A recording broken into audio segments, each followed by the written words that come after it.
Shalom, shalom, shalom à vous mes frères et sœurs à travers le monde, soyez bénis. Que la grâce et la paix du Seigneur soient avec chacun d'entre vous. Nous bénissons encore une fois le Seigneur pour ce temps de partage, ce temps d'exhortation que le Seigneur nous accorde encore aujourd'hui. Et nous sommes dans la joie d'être encore avec vous. En tout cas, personnellement, je suis dans la joie. Je me suis absenté quelques jours parce que j'ai eu une mal de dents. Mais grâce à Dieu, ça va mieux maintenant. Je peux reprendre les enseignements, les exhortations et je rends grâce à Dieu pour cela. J'espère que dans vos familles aussi, vous allez bien, que vous profitez de bons moments avec vos familles, avec vos enfants, que tout va bien également chez vous. J'espère également que vous passez de bons moments de vacances parce que certains d'entre vous, vous êtes déjà en vacances parce que nous sommes en été et souvent en été, le mois de juillet, le mois d'août, beaucoup d'entre nos frères et sœurs partent généralement en vacances. Moi-même qui vous parle, bientôt dans 2 semaines, je serai en vacances et même sur mon lieu de vacances, je ferai des enseignements ou des exhortations. C'est déjà prévu. Donc soyez bénis. Alors mes chers frères et sœurs, je suis dans la joie encore en ce moment d'être avec vous comme je l'ai dit. Mais avant de commencer ce que Dieu a mis dans mon cœur à partager avec vous, nous allons prier simplement pour remercier le Seigneur pour le souffle de vie qu'il nous a accordé, pour sa joie, sa paix dans nos foyers, dans nos maisons, pour surtout le bien-être que nous avons. Nous sommes en bonne santé, nous sommes en parfaite santé, c'est déjà un miracle. Parce que beaucoup d'entre nous souhaitent avoir cette parfaite santé, être en harmonie avec eux-mêmes, mais ce n'est pas le cas. Donc nous, si nous sommes en bonne santé, nous jouissons du toucher, de l'odorat, de l'ouïe, et même en dehors de ça, nos enfants, nos conjoints, que tout se passe bien, c'est déjà une grâce de Dieu. Bénissez le Seigneur pour cela. Père éternel, Dieu d'amour, Dieu de grâce, Dieu de paix, nous te bénissons encore en ce jour, que ta grâce qui se multiplie dans notre vie nous rend tellement joyeux, nous donne tellement, Seigneur Dieu, la joie que nous voulons te dire merci. Merci pour ta grâce dans nos foyers, merci pour ta grâce dans la vie de nos enfants, dans la vie de nos conjoints, merci pour ta grâce dans l'église, Papa. Merci parce que chaque jour que tu fais, Seigneur Dieu, tu es là avec nous et tu fais de grandes choses dans nos vies. Nous te bénissons pour ta présence. Nous te bénissons, Seigneur Dieu, pour ton amour que tu déploies dans nos vies.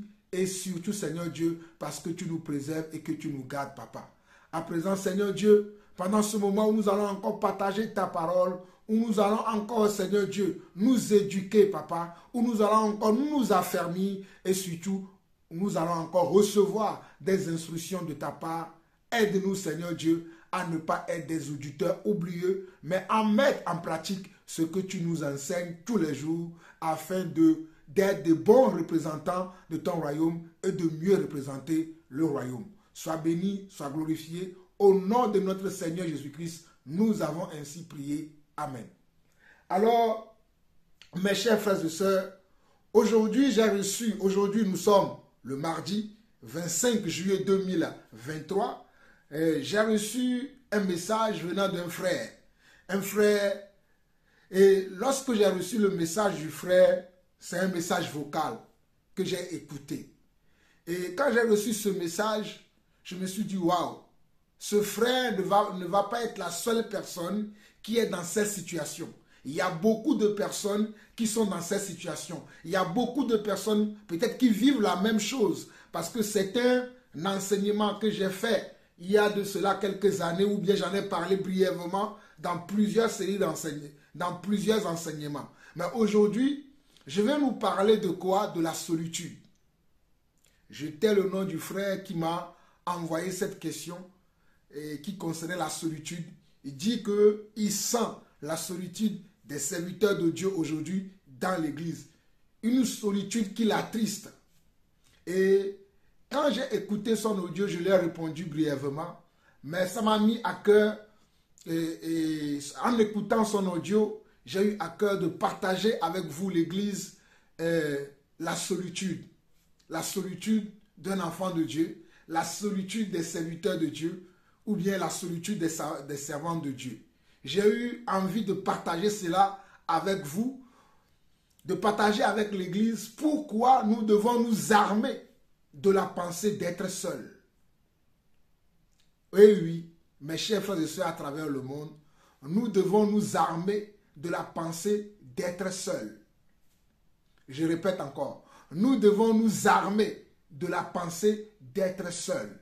Car au jour d'aujourd'hui, de nos jours, beaucoup de gens ne supportent plus la vérité. De nos jours, beaucoup de gens ne s'aiment plus. De nos jours, le véritable amour n'est plus là dans l'église, ni dans les foyers, ni dans les couples. Donc, de nos jours, nous devons apprendre à vivre seuls. De nos jours, nous devons apprendre que si nous voulons marcher dans les voies du Seigneur, nous serons seuls. Mes chers frères et sœurs, que ce message ne vous attriste pas. C'est une réalité dans laquelle moi je vis depuis quelques années déjà. Donc ce n'est plus une surprise pour moi de voir un frère qui sent qu'il est dans une solitude, de voir un serviteur de Dieu qui sent une solitude dans sa vie ou bien dans sa marche chrétienne ou en vivant sa foi. Moi, c'est ma vie, la solitude. Alléluia. Être seul. Dans le monde, ne dit-on pas que vaut mieux être seul que d'être mal accompagné? Dans le monde, il y a un dicton comme ça. Mais je ne vais pas parler du monde aujourd'hui. Je vais parler des choses qui amènent un serviteur de Dieu à être seul. Des choses qui amènent un enfant de Dieu à être seul. Qu'est-ce qui est à l'origine de la solitude d'un serviteur de Dieu? Qu'est-ce qui pousse un serviteur de Dieu à être dans la solitude? Qu'est-ce qui amène un enfant de Dieu, que ce soit un frère, une sœur, à être dans la solitude? Alléluia. Soyez bénis, mes chers frères et sœurs. Pour commencer, j'aimerais que vous compreniez que le Seigneur a dit dans le livre de 2 Timothée chapitre 3 que ceux qui veulent vivre pieusement dans le Seigneur seront persécutés. Ceux qui veulent vivre pieusement dans le Seigneur seront persécutés. Alléluia. Donc, si tu veux vivre aujourd'hui pieusement dans le Seigneur, sans entrave à ta foi, mon frère, ma soeur, tu seras persécuté. Ça peut être une persécution morale, ça peut être une persécution au niveau de ton ministère, ça peut être aussi une persécution physique.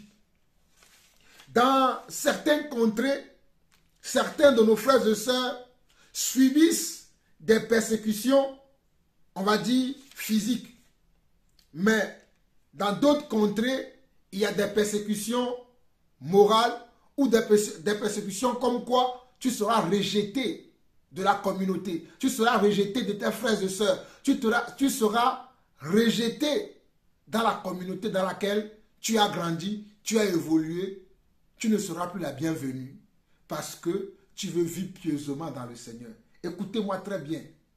Je dis bien parce que dans la communauté que tu as grandi, tu veux vivre pieusement dans le Seigneur, tu seras rejeté. Tu seras écarté. Personne ne te considérera parce que tu veux vivre pieusement dans le Seigneur.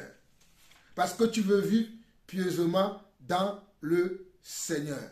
Donc c'est dans 2 Timothée 3, le verset 12 qui dit « Or, tous ceux qui veulent vivre pieusement en Jésus-Christ seront persécutés. » Or, tous ceux qui veulent vivre pieusement en Jésus-Christ seront persécutés.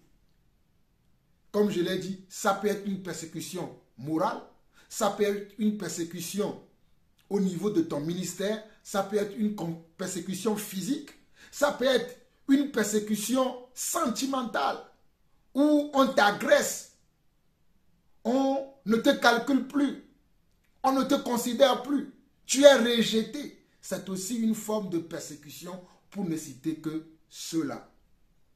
Mais j'aimerais vous dire quelque chose que la Bible dit dans Hébreux 10, le verset 35. Hébreux 10, le verset 35 et 39. Hébreux 10, le verset 39 qui dit: nous ne sommes pas de ceux qui se retirent pour se perdre, mais de ceux qui ont la foi pour sauver leurs âmes. Nous ne sommes pas de ceux qui se retirent pour se perdre, mais de ceux qui ont la foi pour sauver leur âme. Nous, les enfants de Dieu, nous ne sommes pas de ceux qui se retirent pour se perdre, mais nous sommes de ceux-là qui, par leur foi, vont sauver leur âme. Nous sommes de ceux-là qui, par leur détermination, qui, par leur confiance en Dieu, qui, par leur abnégation, vont comment sauver leur âme. Mon frère, ma soeur, parce que tu es rejeté aujourd'hui, si tu ne fais pas attention, tu peux perdre la foi.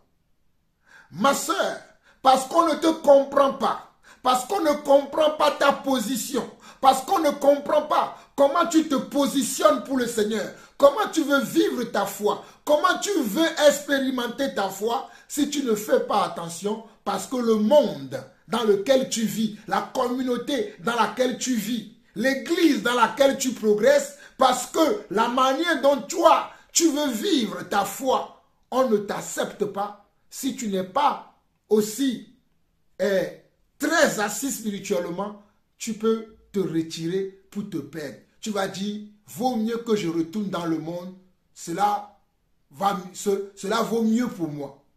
Mais mon frère, ma soeur, ne te trompe pas. Mon frère et ma soeur, ne vous trompez pas. Mes chers frères et sœurs, ne vous trompez pas. Si on n'a pas aimé Yeshua Hamashiach pour ce qu'il était et ce qu'il voulait, ce n'est pas nous autres qu'on aimera pour ce que nous sommes et ce que nous voulons. Je répète encore. S'ils n'ont pas aimé, si on n'a pas aimé Yeshua Hamashiach, Jésus-Christ de Nazareth, notre Seigneur et Sauveur, pour ce qu'il était et ce qu'il défendait, ce qu'il prônait, ce n'est pas nous que nos frères et sœurs vont aimer. Voilà pourquoi la Bible dit dans 2 Timothée 3, verset 12, que ceux qui veulent vivre pieusement dans le Seigneur seront persécutés. Qu'est-ce que cela signifie? Vivre pieusement dans le Seigneur.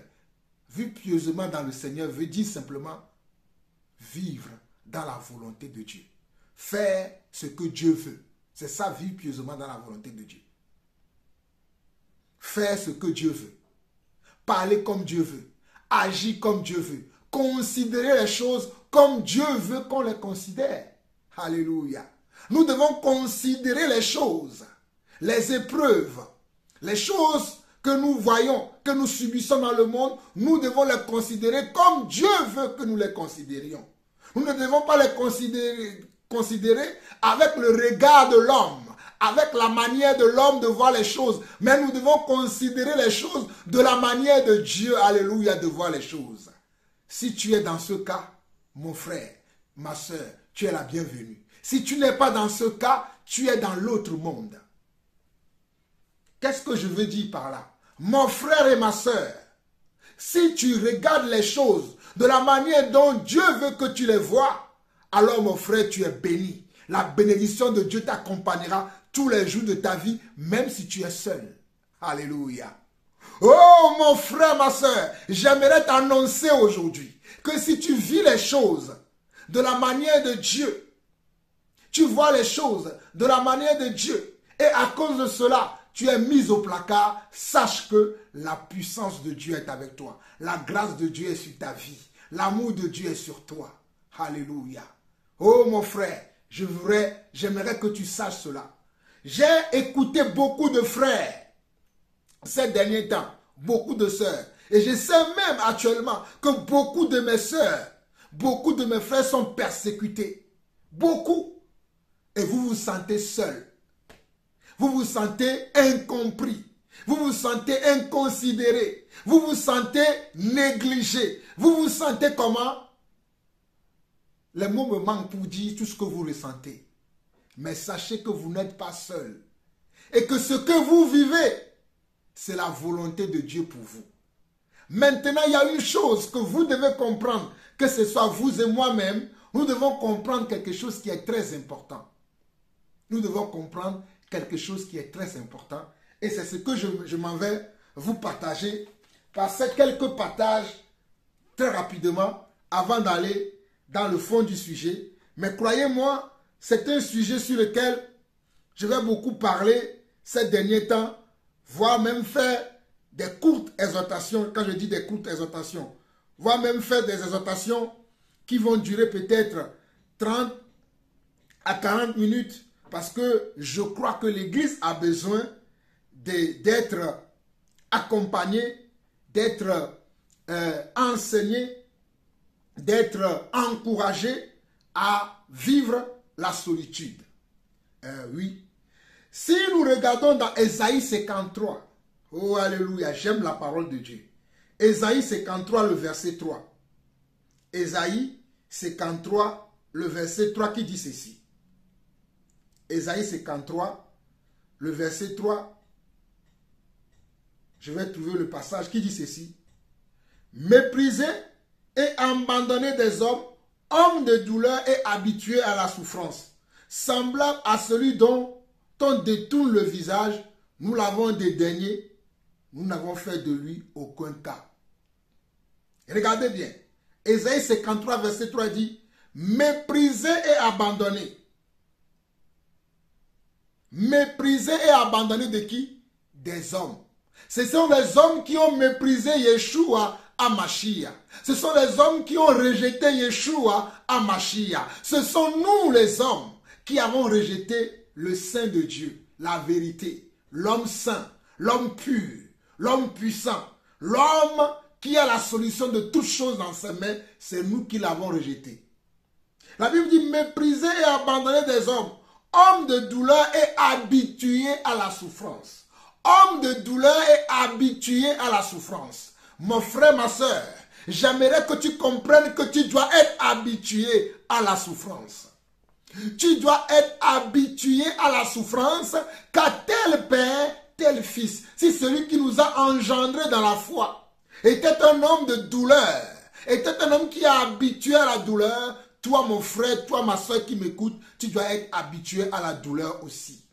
On dit homme de douleur et habitué à la souffrance, semblable à celui dont on détourne le visage, nous l'avons dédaigné, nous n'avons fait de lui aucun cas. Regardez bien, semblable à celui dont on détourne le visage.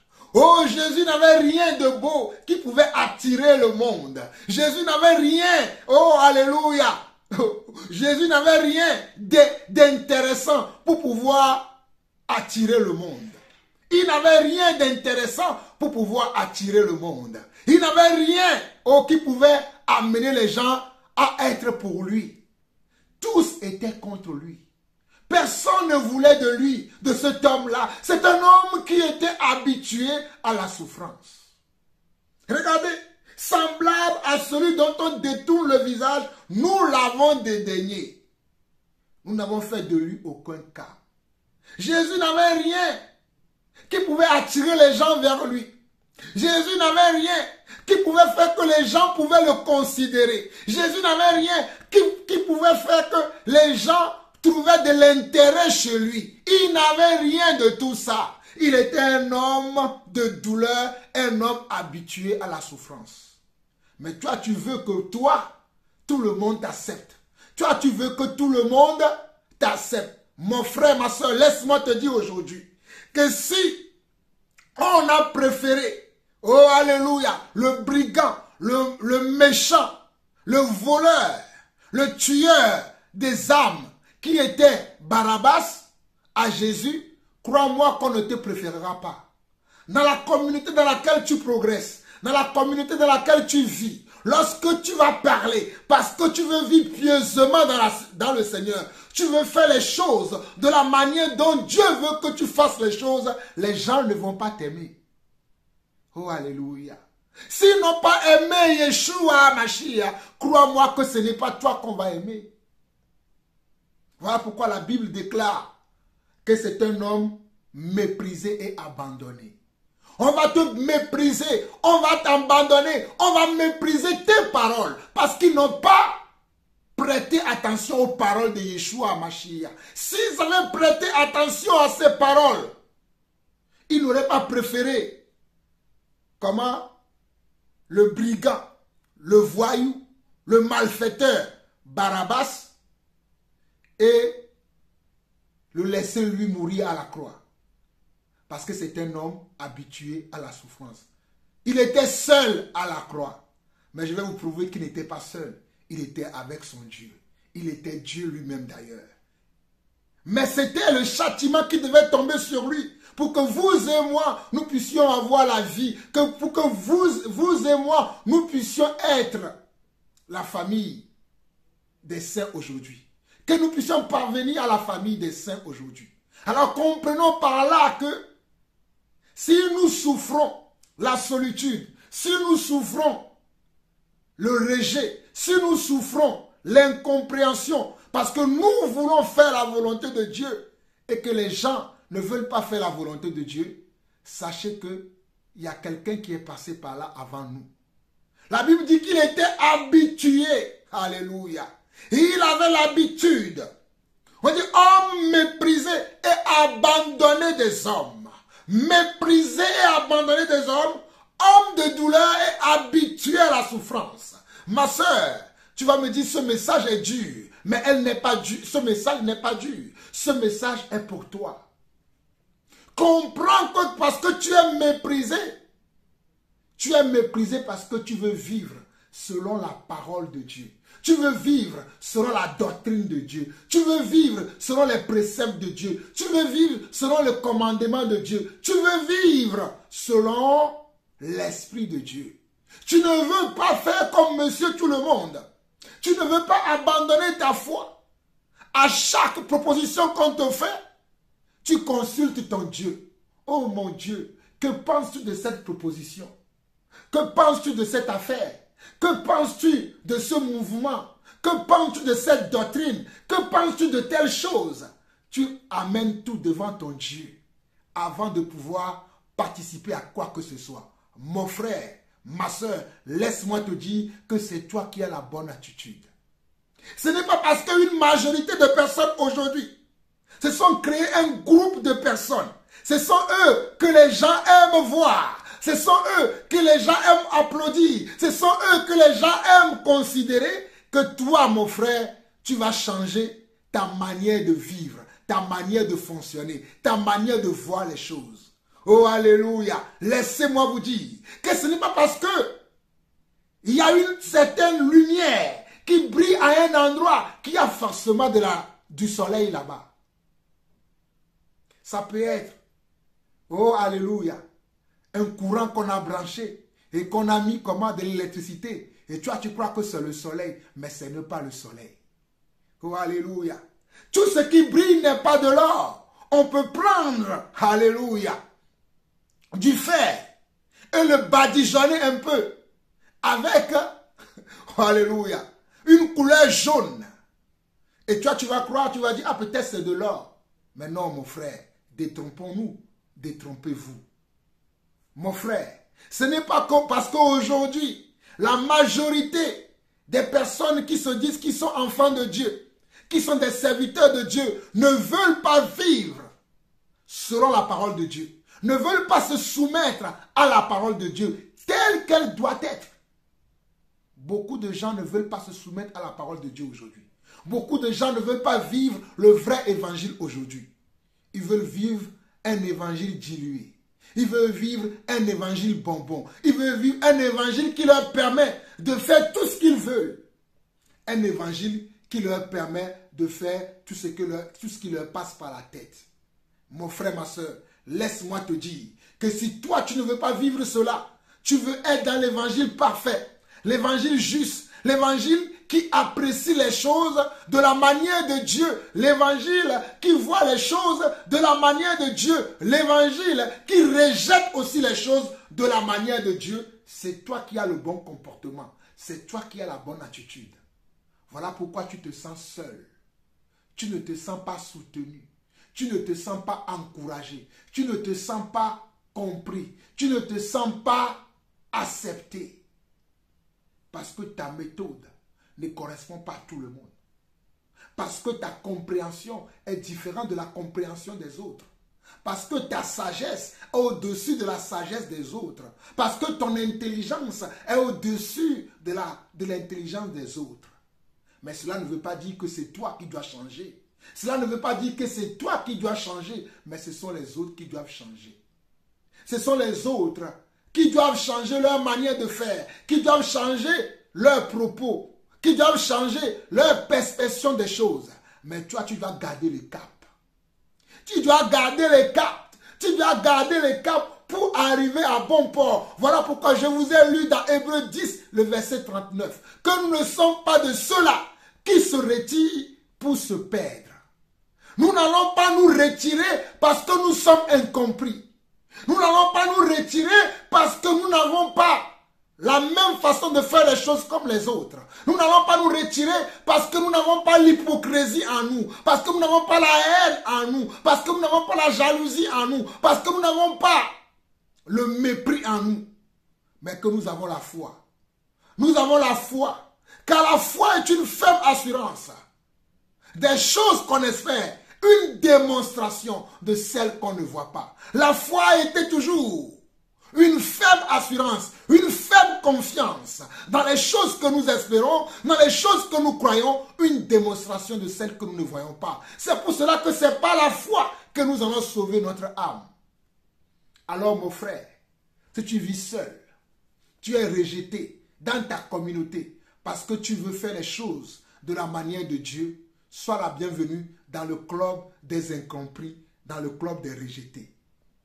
Alors ma soeur, si tu n'es pas accepté dans la communauté dans laquelle tu es, parce que tu veux demeurer dans la parole telle qu'elle a été enseignée au commencement, telle que les apôtres nous l'ont enseignée, telle que les prophètes nous l'ont proclamée, que nous devons rester fidèles à Dieu et que toi tu veux demeurer fidèle à Dieu, et parce que tu veux demeurer fidèle à Dieu, tu ne veux pas appeler le mensonge vérité et tu ne veux pas appeler la vérité mensonge. C'est pour cela qu'on ne t'accueille pas avec honneur, qu'on ne t'accueille pas avec applaudissement, qu'on ne considère pas tes participations, qu'on ne considère pas tes propos, qu'on ne considère pas tes commentaires. Mon frère, ma soeur, laisse-moi te dire que tu n'es pas le seul qui vit cela. Notre Seigneur Yeshua Mashiach avait été destiné à cela. Et il a dit lui-même dans Matthieu chapitre 10, il a dit lui-même dans Matthieu chapitre 10, que tel comment, il a dit quoi? Que le serviteur n'est pas plus grand que son maître. De la même manière dont on a traité notre maître, de la même manière on nous traitera, nous qui sommes ses serviteurs et ses servantes. De la même manière qu'on a rejeté notre maître, de la même manière on nous rejettera. Parce que dans Ésaïe 53, le verset 3, on dit mépriser et abandonner des hommes, hommes de douleur et habitués à la souffrance. Semblable à celui dont on détourne le visage, nous l'avons dédaigné, nous n'avons fait de lui aucun cas. Aujourd'hui, les hommes ne feront de toi aucun cas. Ils vont te rejeter. Ils ne vont pas t'accepter. Ils ne vont pas croire à ce que tu dis. Ils ne vont pas croire aux propositions que tu vas leur faire. Ils ne vont pas croire aux exhortations que tu vas leur donner. Ils ne vont pas accepter que la vérité vient de toi. Non pas que tu es la vérité, hein, mais que tu connais la vérité. Que tu as fait un avec la vérité et que tu désires marcher dans la vérité, tu désires vivre la vérité, tu désires incarner la vérité, ils ne vont pas l'accepter. Parce que dans Ésaïe chapitre 1, Ésaïe chapitre 53 plutôt, Ésaïe chapitre 53, le verset 1, avant d'arriver au verset 3, le verset 1 dit, qui a cru à ce qui nous avait été annoncé? Qui a cru à ce qui nous était annoncé? Qui a reconnu le bras de l'Éternel? Il s'est levé devant lui. Il s'est levé devant lui comme une faible plante, comme un rejeton qui sort d'une terre desséchée. Il n'avait ni beauté, ni éclat pour attirer nos regards. Il n'avait ni beauté, ni éclat pour attirer nos regards. lorsque tu vas parler, lorsque tu vas témoigner, lorsque tu vas enseigner, lorsque tu vas recadrer les gens, ta parole n'aura ni beauté, ni éclat pour attirer les gens. Ta parole n'aura ni beauté, ni éclat pour attirer les gens. Parce que les hommes de ce monde aujourd'hui ne veulent pas la vérité, ils préfèrent le mensonge à la vérité. Les soi-disant enfants de Dieu aujourd'hui, les soi-disant serviteurs de Dieu aujourd'hui, les soi-disant serviteurs et servants de Dieu aujourd'hui ne cherchent pas la vérité, ils recherchent la gloire. Ils recherchent la beauté, ils recherchent les applaudissements, ils recherchent les acclamations, ils recherchent des honneurs. Mais toi et moi, nous recherchons l'approbation de Dieu. Toi et moi, nous cherchons la face du Seigneur. Toi et moi, nous cherchons l'amour du Seigneur. Alors nous ne serons pas acceptés partout, nous ne serons pas accueillis partout, nous ne serons pas applaudis partout, nous ne serons pas aimés partout. Car regardez le verset 2. Il s'est levé devant lui comme une faible plante, comme un rejeton qui sort d'une terre desséchée. Il n'avait ni beauté ni éclat pour attirer nos regards. Et son aspect n'avait rien pour nous plaire. Et son aspect n'avait rien pour nous plaire. Oh, et son aspect, l'aspect de notre Seigneur, Yeshua HaMashiach, n'avait rien pour nous plaire.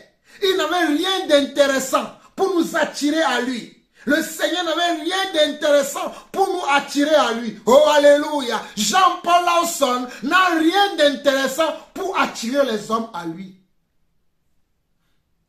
Mon frère, ma soeur, je ne sais pas comment tu vis ta solitude.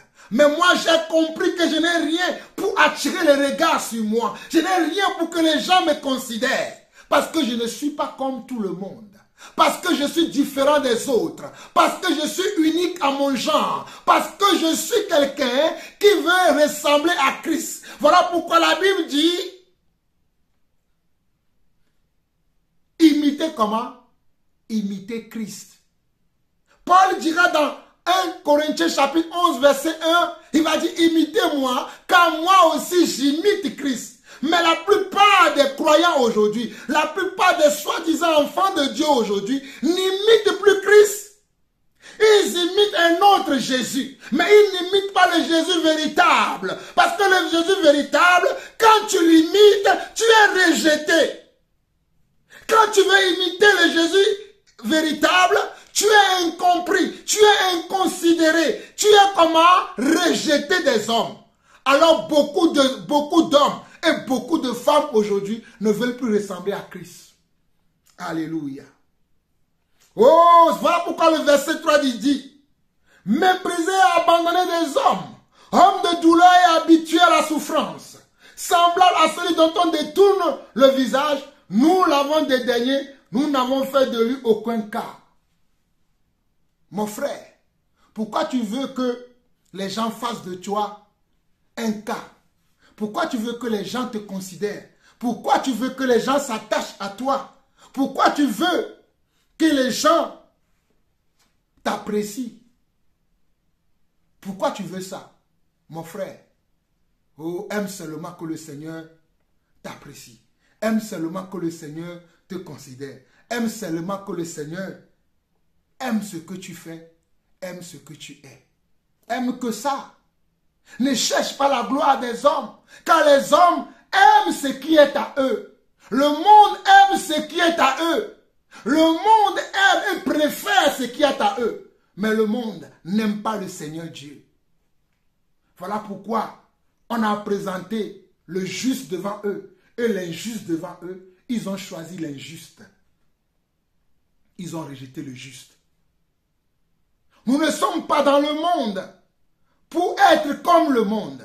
Nous sommes dans le monde, mais nous ne sommes pas du monde. Nous devons être différents. Nous sommes une espèce rare. Nous sommes une espèce rare. Et nous sommes l'espèce de Dieu. Nous ne sommes pas l'espèce de Satan, ni de l'erreur, mais nous sommes de l'espèce de la vérité. Voilà pourquoi beaucoup ne vont pas nous aimer. Beaucoup ne vont pas nous apprécier. Beaucoup ne vont pas nous vouloir. être dans leur cercle d'amis, dans leur cercle de préférence, dans leur cercle des gens qu'ils apprécient. Parce que lorsque nous allons arriver, nous allons toujours faire comment? Nous allons toujours casser le rythme. Nous allons toujours casser l'ambiance. Nous allons toujours casser l'ambiance. Moi, je suis un casseur d'ambiance. Parce que je ne supporte pas le mal. Je ne supporte pas le péché. Je ne supporte pas l'injustice. Je ne supporte pas l'hypocrisie. Je ne supporte pas le manque de révérence, le manque d'amour, le manque de respect envers Dieu et le manque d'obéissance à la parole de Dieu. Je ne le supporte pas. Alors pourquoi les gens vont m'aimer? Parce que c'est ce que Jésus était. Un jour, Jésus est rentré dans le temple. Le temple qui devait être un lieu de prière. Il a vu que ce temple était devenu un lieu de pagaille. Qu'est-ce qu'il a fait? Il a fait un fouet pour chasser les gens. Comment voudrez-vous que des hommes comme ça, que Jésus a chassés dans le temple, puissent l'aimer? Il était un problème pour eux. Il était comment? Il était un problème pour eux. Ils devaient à tout prix l'éliminer pour pouvoir accomplir leur dessein. Ils devaient à tout prix le mettre à part pour pouvoir accomplir leur volonté. Mais tant que ce monsieur sera là, ils ne pouvaient pas assouvir leurs besoins. Ils seront toujours bloqués. Mais ils vont tout faire pour le mettre comment? Au placard, comme on dit dans le monde. Voilà pourquoi ils ne l'aimaient pas. Pourquoi toi tu veux qu'on t'aime? Pourquoi tu ne comprends pas? Parce que tu veux vivre pieusement ta foi. Voilà pourquoi tu es mal aimé. Tu es rejeté, tu es incompris et tu veux toujours rester dans la communauté. Tu veux toujours être dans cette communauté-là dans laquelle tu n'es pas compris, dans laquelle tu fais les choses. Je dis bien, tu fais les choses de la manière de Dieu. Je ne parle pas de ceux qui désobéissent à Dieu et quand on les reprend, ils ne veulent pas comprendre. Ce n'est pas de ceux-là que je parle. Je parle de ceux qui obéissent à Dieu. Je parle de ceux qui obéissent à Dieu en toutes choses. Ils veulent être obéissants en toutes choses. Ils veulent ressembler à leur Seigneur en toutes choses. Et parce qu'ils veulent ressembler au Seigneur en toutes choses, on leur dit des fois même, tu crois que tu es plus parfait que nous? Nul n'est parfait. Même quand tu n'as pas de défaut, on va te trouver un défaut. Alléluia. Il n'avait pas de défaut, cet homme de Galilée. L'homme de Galilée n'avait pas de défaut, mais on lui a trouvé un défaut. Voilà pourquoi tu verras les gens te tenir des propos. Tu penses que tu es mieux que nous. Nul n'est parfait. Nul n'est ceci. On va te dire toutes sortes de paroles pour te dire tu en fais de tout. On va te dire toutes sortes de choses pour te décourager, pour ne pas vivre la foi que tu veux vivre. On va te montrer toutes sortes de méchanceté pour que tu arrêtes de chercher la vraie face de Dieu, pour que tu arrêtes de ressembler à Dieu. On va te montrer toutes sortes de choses pour te décourager. Mais laisse-moi te dire, mon frère, aujourd'hui, laisse-moi te dire, ma soeur, aujourd'hui, que ne lâche pas. Continue. Continue la marche. Ne lâche pas. Parce que tu es incompris. Parce que tu es inconsidéré. Parce qu'on ne t'écoute pas. Parce que tu ne reçois pas l'amen que tu dois recevoir. Ne t'arrête pas. Continue ton chemin. Ne t'arrête pas. Continue ton chemin. Sois de ceux-là qui, par leur foi, obtiennent des promesses. Sois de ceux-là qui, par la foi, sauvent leurs âmes. Mais n'abandonne pas. Car il est écrit dans le psaume 68, le verset 5.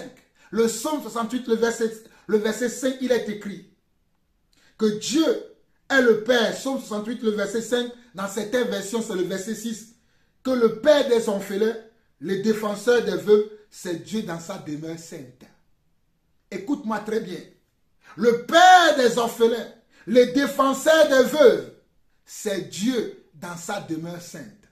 Dieu te défendra au temps convenable. Dieu te soutiendra au temps convenable. Dieu sera avec toi au temps convenable. Même si aujourd'hui, tu n'as aucune défense, tu n'as aucun soutien, Dieu te défendra. Il n'a jamais abandonné ses enfants. Il le dit lui-même dans Jean 14, verset 18. Jean 14, le verset 18, il dit, je ne vous laisserai pas orphelins, je viendrai à vous. Mon frère, Peut-être tu es orphelin de père. Peut-être tu es orphelin de mère. Peut-être tu es même célibataire. Mon frère, sache que Dieu est avec toi. Parce que Dieu a promis dans Jean 14, le verset 18, « Je ne vous laisserai jamais orphelin, je viendrai à vous. » Et dans le psaume 27, le verset 10, le psaume 27, le verset 10, il est dit, « Car mon père et ma mère m'abandonnent, mais l'Éternel me recueillera. Car mon père et ma mère m'abandonnent, mais le Seigneur me recueillera. » Mon frère, ma soeur, j'aimerais te dire tout simplement, ce n'est pas parce que le monde t'a abandonné, ce n'est pas parce que la communauté t'a rejeté, ce n'est pas parce que tu n'as aucun soutien venant de ton père, venant de ta mère, venant de tes frères et sœurs, venant de ta famille, venant de la communauté dans laquelle tu es né, la communauté dans laquelle tu progresses, tu as grandi, que tu dois abandonner ta foi, que tu dois abandonner ta marche dans le Seigneur, ta marche dans la vérité, ta marche à progresser pour arriver à Cana. Oh mon frère, progresse dans ta marche pour arriver à Cana. Progresse dans la marche. Laisse les gens gérer leurs affaires. Laisse les gens faire leurs choses. Mais toi, demeure dans le véritable. Demeure dans le véritable. Reste attaché au véritable. Reste attaché à ses instructions. Reste attaché à ses commandements. Reste attaché à ses préceptes. Reste attaché à la volonté de Dieu. Nous vivons la fin des temps où le mal sera appelé bien, où le bien sera appelé mal, où on va rejeter ceux qui font du bien, mais on va accepter tous ceux qui font du mal. Tous ceux qui prêchent les faux enseignements aujourd'hui sont admirés partout, sont applaudis partout. Mais ceux qui prêchent la vérité ne sont pas aimés. Cela ne date pas d'aujourd'hui, cela date depuis des siècles, des siècles, des siècles, des siècles. Alors mon frère, ne change pas la donnée, ne change pas le courage que tu as, ne change pas la foi que tu as, parce que tu es incompris, parce que tu es inconsidéré, parce qu'on ne te croit pas, parce qu'on ne te suit pas. Si Dieu te suit, cela te suffit. Si Dieu te suit, cela te suffit. Si Dieu te suit, cela te suffit. Ne cherche pas, ne dis pas, parce que je ne suis pas marié, voilà pourquoi je ne suis pas considéré. Je vais me marier et on me considérera. Tu n'as rien compris. Tu peux même être dans un foyer et ton conjoint ne croira pas en toi. Ah oui, mon frère. Ah oui, ma soeur. Tu peux être même dans un mariage, un couple, mais tu seras incompris. Le mariage ne résout pas le problème. Oh, alléluia. Le fait d'être marié, oh, je parle à une sœur. Le fait d'être marié ne va pas résoudre ton problème de solitude. Il faut que tu comprennes que c'est la volonté de Dieu pour toi. Que tu sois, seul pour un moment. Il faut que tu le comprennes. Ne cherche pas à tout prix à gagner un mari, à gagner une femme. Parce que lorsque je gagnerai un mari, lorsque je gagnerai une femme, je serai compris, je serai accepté, je serai comme tous les autres, je serai comme tout le monde. Non. Tu es unique en ton genre. Tu es une race élue. Tu es un sacerdoce royal. Tu es saint. Tu es comme une nation sainte. Un peuple élu et choisi de Dieu. Alléluia. Beaucoup de frères ne comprennent pas cela. Beaucoup de sœurs ne comprennent pas cela. Ils ont pensé que lorsqu'ils vont se marier, c'est alors qu'ils seront compris. C'est alors que leur foi va changer, qu'ils vont grandir dans la foi. Non, tu vas simplement multiplier tes problèmes lorsque tu vas te marier. Lorsque tu vas te marier, tu vas simplement multiplier tes problèmes. Parce que crois-moi, le mariage ne résout pas les problèmes. Oui, crois-moi, le mariage peut résoudre un certain problème au niveau de ton physique. Physiquement, tu vas pouvoir te soulager parce que le corps physiquement a certains besoins. Mais pense d'abord aux besoins spirituels. Pense d'abord à tes besoins spirituels. Pense d'abord à tes besoins spirituels. Ne va pas t'engager dans un mariage parce que tu crois que le mariage va changer ta situation. Ne va pas t'engager dans un emploi, que peut-être l'emploi va changer ta situation. Oui, peut-être. L'emploi va t'aider à subvenir à tes besoins. L'emploi va t'aider à subvenir aux besoins de tes frères et sœurs. Mais l'emploi ne va pas résoudre ton problème spirituel. Le travail ne résoudra pas ton problème spirituel. Un problème spirituel se résout spirituellement. Un problème spirituel se résout spirituellement. Voilà pourquoi Dieu nous a donné la parole. Il a dit dans Jean 17, sanctifie-les par ta parole, car ta parole est la vérité. Sanctifie-les par ta parole, car ta parole est la vérité. Alors mon frère, ma soeur, je veux t'encourager à te positionner pour la parole. Je veux t'encourager à te positionner pour les préceptes, pour les ordonnances, pour les commandements de Dieu. Je veux t'encourager à te positionner pour la vérité. Je veux t'encourager à garder la vérité comme soutien de ta foi, comme base de ta foi, comme base de ta marche avec le Seigneur et la marche dans la communauté dont tu évolues.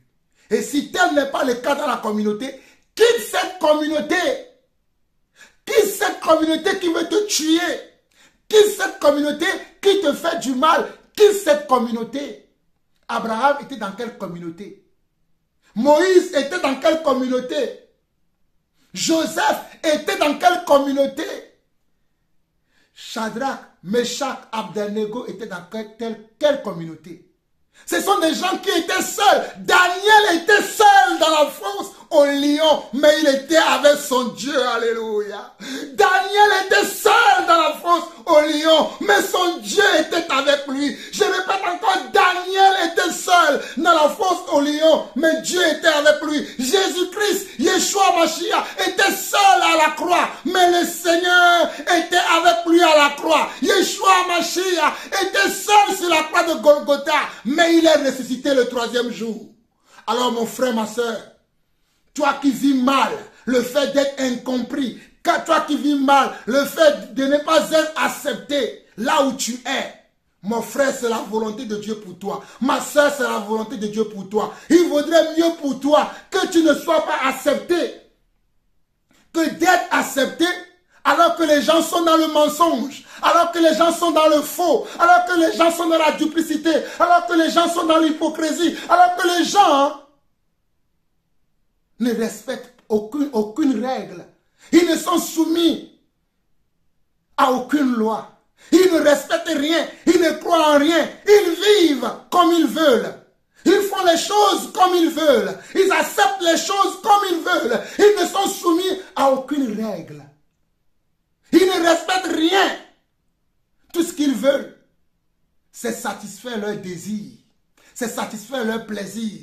C'est satisfaire leur désir, c'est satisfaire leur plaisir, mais ils ne veulent pas faire la volonté de Dieu. Tout ce qu'ils veulent, c'est assouvir leur désir charnel. Tout ce qu'ils veulent, c'est assouvir leur désir selon la chair. Mais la volonté de Dieu, ça ne leur dit rien. Mon frère, fuis ces gens-là.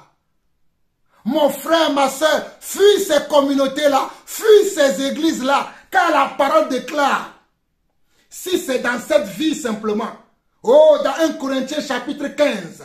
1 Corinthiens chapitre 15 dit, si c'est dans cette vie seulement que nous espérons comment en Christ, nous sommes comment? Les misérables des misérables. Laissez-moi vous trouver ce passage et ce sera le dernier passage que je vais lire aujourd'hui pour vous. Dans 1 Corinthiens chapitre 15. 1 Corinthiens chapitre 15, il y a un verset très important ici que nous devrons écouter.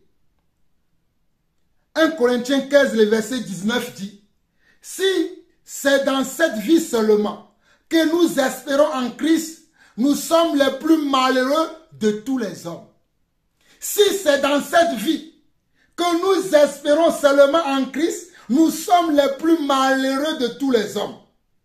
Si c'est dans cette vie que nous espérons seulement en Christ, nous sommes les plus malheureux de tous les hommes. Mon frère, ma soeur, est-ce que c'est dans cette vie simplement que tu espères en Christ? Est-ce que c'est uniquement dans cette vie que tu as placé ton espoir en Christ? Si tel est ton cas, tu es le plus malheureux, le plus misérable de tous les hommes et tu n'as rien compris.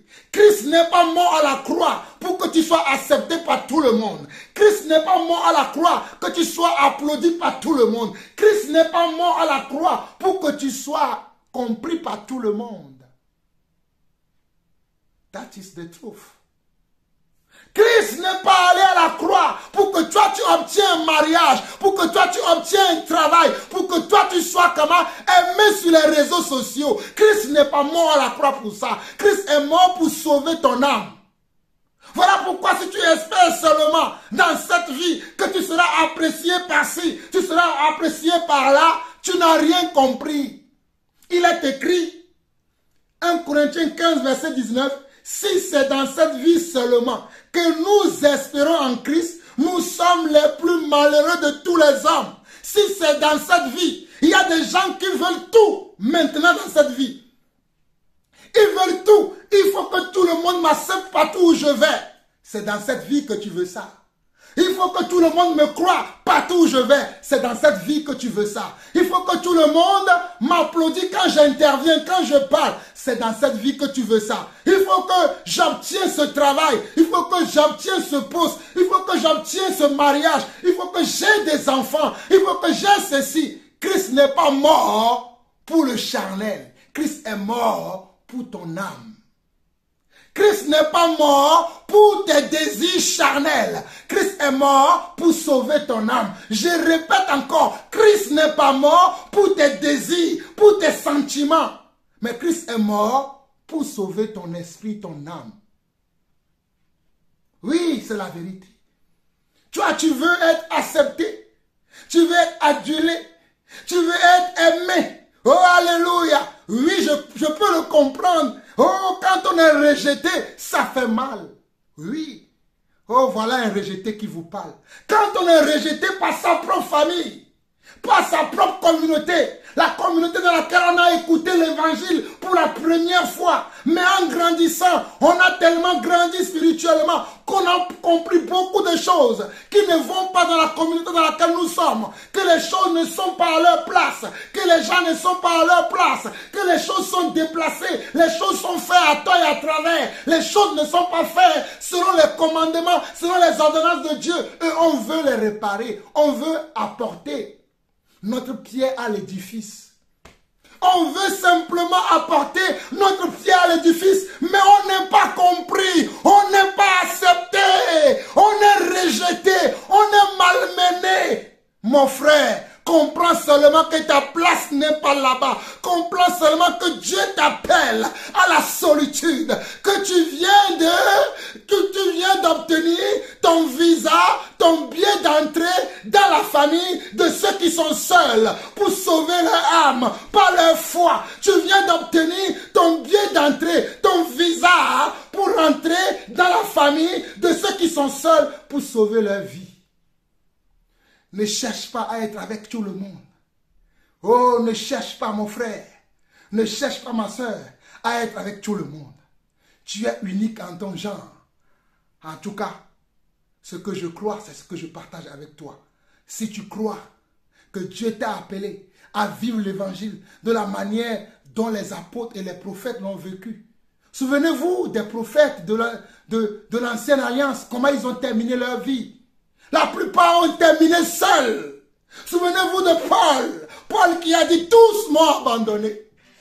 Tous m'ont abandonné. Paul a dit cela. Il a dit tous m'ont abandonné.